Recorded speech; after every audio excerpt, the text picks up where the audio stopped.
Alhamdulillah, wassalatu wassalam ala rasulillah wa ala alihi wa ashabihi wa man tabi'ahum bi ihsanin ila yaumiddin wa ba'd.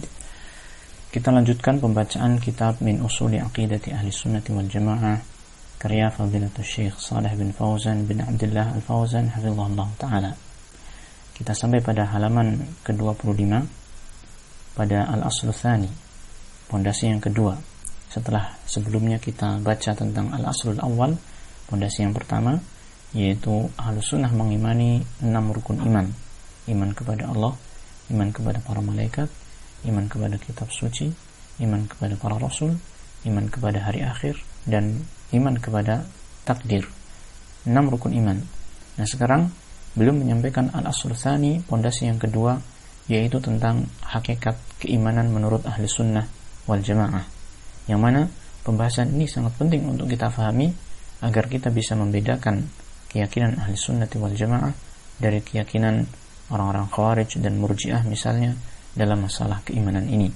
Maka beliau mengatakan Al-Aslu Tsani al-imanu qawlun wa amalun wa i'tiqadun yazidu bit-ta'ati wa yanqusu bil-ma'siyati. Iman itu adalah ucapan, perbuatan, dan keyakinan. Sehingga iman itu merupakan kumpulan dari 3 hal ini: ucapan, perbuatan, dan keyakinan. Yazidu bit-ta'ati wa yanqusu bil-ma'siyah. Iman itu bertambah dengan ketaatan dan berkurang dengan kemaksiatan. Ya. Beliau mengatakan, Allah Ta'ala, wa min usuli ahli sunnati wal jama'ati annal imana qawlun wa amalun wa i'tiqadun yazidu bit-ta'ati wa yanqusu bil-ma'siyati. Di antara pondasi ahli sunnah wal jamaah bahwa iman adalah ucapan, perkataan, dan keyakinan. Ucapan, perbuatan, dan keyakinan. Yazidu bit-ta'ati, yang bertambah dengan sebab ketaatan, wa yanqusu bil ma'siyati, dan berkurang dengan sebab kemaksiatan. Ya. Ini adalah 5 hal yang penting untuk kita fahami dalam memahami hakikat iman. Bahwasanya iman itu adalah perkataan. Ini yang pertama. Kemudian yang kedua, iman adalah perbuatan. Yang ketiga, iman adalah keyakinan. Sehingga iman itu merupakan kesatuan dari 3 hal itu. Yazidu bit-ta'ah. Kemudian yang keempat, iman itu bisa bertambah. Yang mana pertambahan iman adalah disebabkan karena ketaatan kita kepada Allah. Wa yanqusu bil ma'siyah. Dan yang kelima, iman itu bisa berkurang, ya. Yang mana berkurangnya iman itu disebabkan oleh kemaksiatan kepada Allah Subhanahu wa ta'ala. Ini 5 hal yang sangat penting untuk kita pahami dalam memahami definisi ataupun pengertian ataupun hakikat keimanan. Falaisal imanu qawlan wa amalan duna i'tiqadihi. Maka keimanan itu bukanlah hanya sebatas ucapan dan perbuatan saja tanpa adanya keyakinan. Harus ketiganya ada. Lianna hadza, karena yang seperti ini, yaitu yang berupa ucapan dan perbuatan saja tanpa keyakinan, adalah imanul munafiqin, adalah imannya orang-orang munafik. Yaitu keimanan seperti halnya orang-orang munafik. Kita tahu orang-orang munafik pada zaman Nabi SAW, mereka mengucapkan 2 kalimat syahadat, mereka melaksanakan amalan-amalan ibadah seperti halnya kaum muslimin, amalan-amalan lahiriahnya, tetapi dalam hati mereka tidak memiliki keimanan kepada Allah Subhanahu wa ta'ala. Ya, sehingga mereka bukanlah orang yang beriman pada hakikatnya. Ya. Kemudian beliau mengatakan walaysa huwa mujarradal ma'rifati biduni qaulin wa amalin. Demikian pula iman itu bukanlah hanya semata-mata ma'rifah, semata-mata pengetahuan tanpa adanya ucapan dan amalan. Ya. Orang yang hanya mengetahui bahwasanya Allah itu ada, Allah itu yang menciptakan alam semesta, Allah itu yang berhak untuk diibadahi, tetapi pengetahuan ini hanya sekedar pengetahuan tanpa menjadikan dia itu mengucapkan 2 kalimat syahadat, juga tidak menjadikan dia itu melakukan perbuatan-perbuatan dalam iman ini, dalam Islam ini, maka orang yang seperti itu hakikatnya tidak beriman kepada Allah Subhanahu wa ta'ala. Karena iman itu harus mencakup keyakinan, perkataan, dan perbuatan. Lianna hadza imanul kafirin al-jahidin. Ya. Kata beliau, iman yang semata-mata pengetahuan tanpa ucapan dan amalan, ya, ini yang seperti ini, karena yang seperti ini adalah imannya orang-orang kafir, yang mereka adalah orang-orang yang mengingkari, ya, jahidin, ya, orang yang jahid, yang melakukan perbuatan juhud, yaitu dia mengingkari padahal dia sudah mengetahui kebenaran, tetapi dia mengingkari kebenaran tersebut. Nah, qala ta'ala, Allah Ta'ala berfirman tentang mereka orang-orang kafir, terutama di sini dalam ayat ini adalah tentang Fir'aun dan bala tentaranya. Wajahadu biha wastaiqanatha anfusuhum zulman wa 'uluwa. Ya, mereka mengingkarinya, mereka mengingkari ayat-ayat Allah Subhanahu wa taala yang Allah turunkan kepada nabinya, Nabi Musa alaihissalam. Mereka mengingkarinya, wastaiqanatha anfusuhum, padahal jiwa-jiwa mereka itu meyakini akan kebenaran ayat-ayat itu. Zulman wa 'uluwa, mereka mengingkarinya karena perbuatan zalim mereka dan karena kesombongan mereka.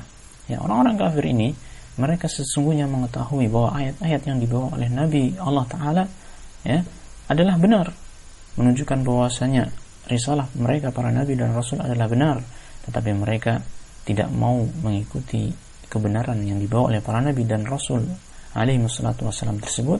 Mereka mengingkarinya dengan lisan dan perbuatan mereka karena mereka zalim dan karena mereka sombong. Demikian pula Allah Ta'ala berfirman, wa qala ta'ala قد نعلم إنه لا يحزنك الذي يقولون فإنهم لا يكذبونك ولكن الظالمين بآيات الله يجحدون. Allah berfirman tentang orang-orang musyrik, ya, yakni sikap mereka orang-orang musyrik terhadap Nabi sallallahu alaihi wasallam. Allah berfirman kepada Nabi Muhammad sallallahu alaihi wasallam, qad na'lamu innahu la yahzunuka alladhi yaqulun. Kami telah mengetahui, itu Allah Ta'ala telah mengetahui, innahu, bahwasanya apa yang mereka ucapkan, alladhi yaqulun, orang-orang musyrik itu mengucapkannya, mengatakannya kepada Nabi Muhammad SAW, la yahzunuka, sungguh menjadikanmu sedih. Ucapan mereka, sungguh kami mengetahui ucapan mereka itu menjadikan kamu sedih, ya, karena mereka mengingkari Nabi Muhammad SAW, padahal Nabi Muhammad menginginkan kebaikan untuk mereka. Fa innahum la yukadzibunaka, maka Allah Ta'ala menjelaskan tentang hakikat mereka. Fa innahum la yukadzibunaka, sesungguhnya mereka itu tidak mendustakanmu wahai Rasul. Artinya mereka sesungguhnya membenarkan dirimu, artinya mereka mengetahui kebenaran dirimu wahai Rasul. Walakinnal zalimina bi ayatillahi yajhadun, akan tetapi mereka itu orang-orang yang zalim ini, ya, mereka adalah ingkar terhadap ayat-ayat Allah Azza wa Jalla. Jadi kekafiran mereka orang-orang musyrik yang disebutkan oleh Allah Ta'ala dalam ayat ini, yaitu bahwasanya mereka sesungguhnya memiliki ma'rifah, mengetahui kebenaran yang ada pada Rasul sallallahu alaihi wasallam, namun mereka tidak mengamalkan dan tidak mengatakan kebenaran tersebut dengan lisan-lisan mereka, sehingga keimanan atau mereka tidak termasuk orang-orang yang beriman, ya.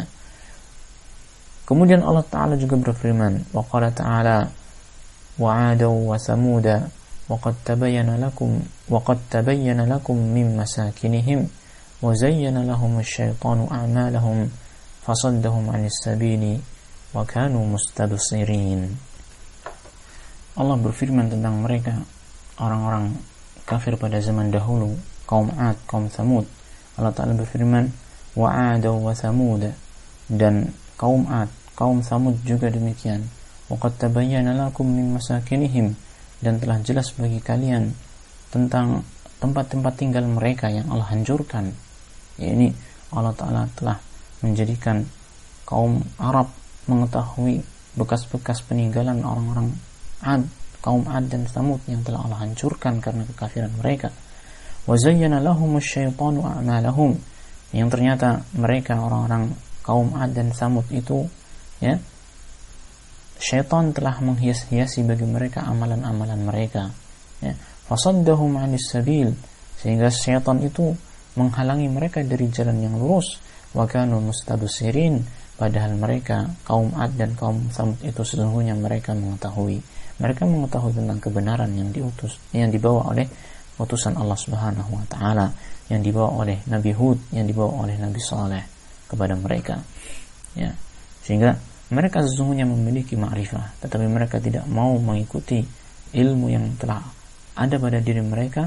Bahkan mereka juhud, mereka ingkar, tidak mengatakan kebenaran dan tidak pula melakukan perbuatan yang sesuai dengan kebenaran tersebut, sehingga mereka tidaklah termasuk orang-orang yang beriman, ya. Karena iman harus terdiri atas keyakinan, perkataan dan perbuatan. Beliau juga mengatakan, "Walaysal imanu i'tiqadan faqat aw qawlan wa i'tiqadan duna amalin." Demikian pula iman itu bukanlah hanya semata keyakinan saja atau perkataan dan keyakinan saja tanpa adanya amalan. Ya, ini juga nggak benar. Iman itu harus terdiri dari 3 hal tadi: keyakinan, perkataan dan perbuatan. Ya, jadi bukan hanya sekadar keyakinan ataupun perkataan saja. Ya, li'anna hadza imanul murji'ah. Karena yang seperti ini adalah imannya menurut orang-orang murji'ah. Orang-orang murji'ah mengatakan iman itu cukup dengan keyakinan dan perkataan saja, meskipun tidak melakukan amal, ataupun amal tidak termasuk bagian dari iman. Dan ini adalah pernyataan yang tidak benar, pemahaman yang tidak benar tentang hakikat iman. Wallahu ta'ala katsiran ma yusammil a'mala imanan. Padahal Allah Ta'ala seringkali menamakan amalan-amalan itu sebagai iman. Ya, ini dalil bahwasanya amal adalah iman. Ya, iman termasuk di dalamnya adalah amal. Ya, sehingga iman tidak boleh dipisahkan antara keyakinan, ucapan dan amalan. Allah Ta'ala berfirman, Qala Ta'ala, "Innamal mu'minuna alladhina idza dzukirallahu wajilat qulubuhum wa idza tuliyat 'alaihim ayatuhu zadatuhum imana wa 'ala rabbihim yatawakkalun alladzina yuqimuna as-salata wa mimma razaqnahum yunfiqun ulaika humul mu'minuna haqqan." Kita lihat dalam ayat ini Allah menyebutkan tentang orang-orang yang beriman secara hakiki. Kita lihat bagaimana Allah menyebutkan mereka, bahwasanya mereka adalah orang-orang yang melakukan amalan, maka amalan adalah bagian dari iman. Allah Ta'ala berfirman, "Innamal mu'minun," sesungguhnya orang-orang mukmin itu hanyalah alladzina idza dzukirallahu wajilat qulubuhum, orang-orang yang apabila disebut Allah Ta'ala wajilat qulubuhum, hati mereka itu bergetar dan takut, ya, kepada Allah Subhanahu wa Ta'ala. Wa idza tuliyat 'alaihim ayatuhu zadatuhum imana, dan apabila dibacakan kepada mereka ayat-ayatnya, maka akan menambah kepada mereka keimanan. Ayat-ayat tersebut akan menambah keimanan mereka. Wa 'ala rabbihim yatawakkalun, dan mereka hanya bertawakal kepada Allah, Rabb mereka. Alladzina yuqimuna as-salata wa mimma razaqnahum yunfiqun, mereka adalah orang-orang yang menegakkan salat dan mereka menafkahkan sebagian dari apa yang kami rezekikan kepada mereka. Lihatlah, Allah menyifati mereka dengan beberapa amalan, amal perbuatan, dan itu merupakan bagian dari iman. Dan Allah Ta'ala mengatakan di akhir nukilan ayat ini, ulaika humul mu'minun haqqan, mereka itulah orang-orang yang beriman dengan hakiki, dengan sesungguhnya. Ya, Allah menyebutkan di sini keimanan dan menyebutkan di antara bagian dari iman itu adalah amalan-amalan. Baik. Wa qala ta'ala, dan Allah Ta'ala berfirman, "Wa ma kana Allahu liyudhi'a imanakum," dan tidaklah Allah Ta'ala akan menyia-nyiakan iman kalian. Yang dimaksud dengan keimanan ini ai salatakum ila Baitul Maqdis samma salata imanan. Yang dimaksud dengan keimanan di sini dengan lafaz iman yang ada dalam ayat ini maksudnya adalah salat kalian yang menghadap kepada Baitul Maqdis. Samma salata imanan. Allah Ta'ala menyebutkan amalan salat itu sebagai iman. Yani ayat ini turun berkenaan dengan pemindahan kiblat dari Baitul Maqdis kepada Masjidil Haram. Ya, yang mana Allah Subhanahu wa Ta'ala menerangkan dalam ayat ini bahwasanya salat-salat kaum muslimin yang dahulu dilakukan oleh mereka menghadap kepada Baitul Maqdis itu Allah Ta'ala tidak akan menyia-nyiakan salat mereka. Allah tetap menerima salat mereka selama salat itu dilaksanakan secara ikhlas dan sesuai dengan tuntunan Rasul sallallahu alaihi wasallam. Ya. Dan Allah Ta'ala menyebutkan dalam ayat ini salat itu disebut sebagai iman, padahal salat adalah amalan anggota badan. Maka ini dalil yang sangat tegas bahwasanya iman itu, ya, mencakup juga amalan anggota badan. Dari sini jelas sekali tentang penjelasan beliau bahwasanya iman itu adalah mencakup perpaduan antara keyakinan hati, ucapan lisan dan amalan anggota badan. Ya. Sehingga setiap kali orang itu melakukan sesuatu keburukan di antara satu dari 3 hal ini, entah itu dalam hatinya atau entah itu dengan lisannya atau dengan perbuatannya, maka itu akan mempengaruhi iman. Semakin dia taat kepada Allah Ta'ala dengan hatinya atau dengan lisannya atau dengan perbuatannya, maka dia akan bertambah keimanannya. Setiap kali dia bermaksiat kepada Allah Ta'ala, baik itu dengan hatinya atau dengan lisannya atau dengan perbuatannya, maka dia akan berkurang keimanannya, ya, dan tidak menjadi sempurna keimanannya karena maksiat tersebut. Demikian penjelasan ringkas tentang hakikat iman. Semoga Allah Ta'ala memberikan pemahaman yang baik kepada kita semua. Wassallallahu wasallam ala nabiyyina Muhammadin wa ala alihi wa sahbihi ajma'in.